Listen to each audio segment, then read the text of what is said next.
que nos vio nacer, bosques frondosos, ríos caudales de nuestra madre tierra.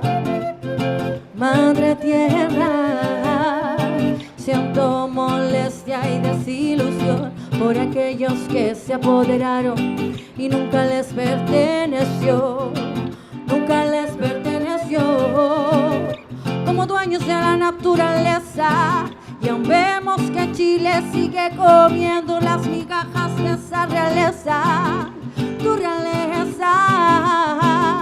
Como dueños de la naturaleza, y aún vemos que Chile sigue comiendo las migajas de esa realeza, tu realeza.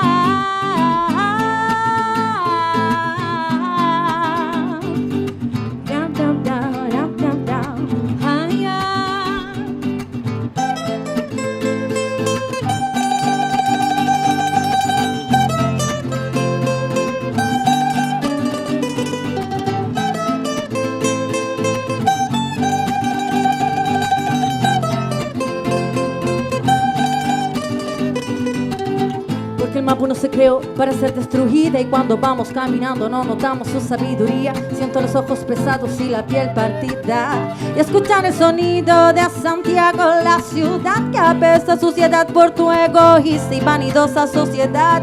Socorrer y dar ayuda no es de acá. Acá solo se piensa en pisotear para alcanzar la inmunidad.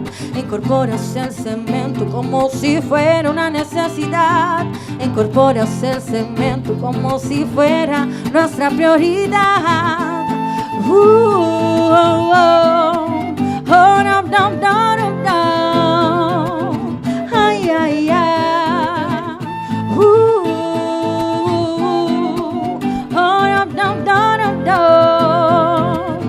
Ay, ay, ay. Por eso a los que se esconden y se mienten se les advierte que no tardarán en salir por aire.